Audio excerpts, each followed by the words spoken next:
Banyuwangi. Kaur Kesra Desa Bayu, Sriyanto, memastikan kisah di film KKN Desa Penari terjadi di desanya. Lalu bagaimana kronologi lengkapnya? Pada 2009, ada 11 mahasiswa dari Surabaya yang menggelar KKN di Desa Bayu, Kecamatan Songgon, Banyuwangi. Di desa tersebut, selama KKN mereka tinggal di balai desa. Cerita itu seperti yang disampaikan Sriyanto, sebagai salah satu petugas desa. Kala itu ia cukup memperhatikan kegiatan KKN tersebut. Terlebih, rumahnya tak jauh dari balai desa. Menurut Sriyanto, pada suatu hari, peserta KKN penasaran dengan keindahan Rowo Bayu.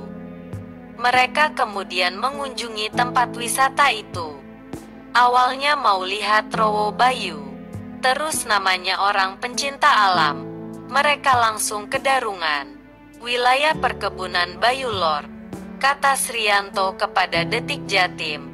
Senin, tanggal 23 Mei tahun 2022. Darungan atau Pendarungan merupakan kampung hilang atau kampung mati. Jaraknya sekitar 2 km dari Rowo Bayu. Disebut kampung hilang karena saat ini kampung tersebut tinggal menyisakan sejumlah bangunan rumah yang kosong.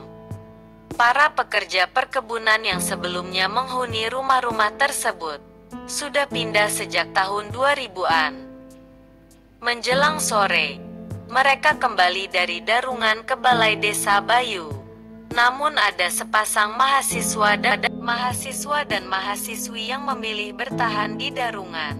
Menurut Sriyanto, mereka masih ingin menikmati alam sekitar.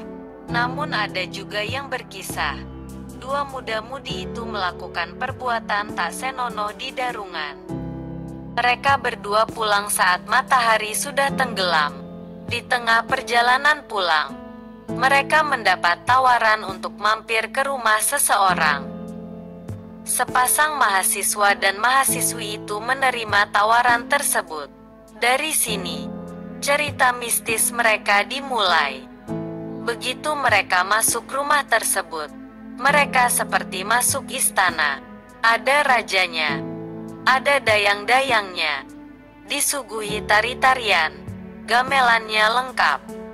Sambil menikmati hidangan, sambil menikmati tari-tarian, wis layaknya kerajaan gitu, papar Sriyanto. Itu kan sebetulnya seperti masuk halusinasi halus mereka. Tapi mereka nggak menyangka, yang mereka rasakan saat itu ya benar-benar masuk istana sebuah kerajaan gitu. Kayak yang nyata, mereka dijamu seperti tamu besar, disuguhi tari-tarian, imbuhnya. Sriyanto melanjutkan ceritanya. Setelah menyantap jamuan dan suguhan tari-tarian, mereka izin pulang ke tuan rumah. Lalu dua mahasiswa-mahasiswi itu diberi bekal untuk disantap dalam perjalanan pulang atau ketika sampai balai desa Bafu. Namun saat bungkusan itu dibuka di tengah perjalanan pulang, mereka terkejut.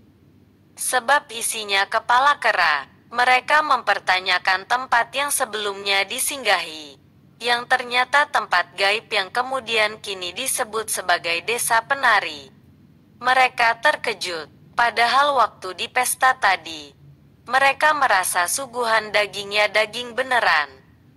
Nasi ya nasi beneran. Akhirnya pikiran mereka terganggu. Terangnya, sampai di balai desa Bayu, sepasang mahasiswa dan mahasiswi itu bercerita kepada teman-temannya soal apa yang terjadi. Kemudian cerita mistis itu sampai ke petugas desa. Sriyanto menambahkan, setelah mengalami kisah mistis itu, dua mahasiswa-mahasiswi itu sakit. Mereka lalu dibawa pulang ke Surabaya 5 hari kemudian, karena sakitnya tak kunjung sembuh. KKN tersebut tidak dituntaskan oleh mereka. Mereka berdua merasa sakit yang dirasakan lain dari yang biasanya. Akhirnya semuanya ikut pulang. Waktu mereka pulang, doa penutupan KKN itu saya yang mimpin, ujar Srianto.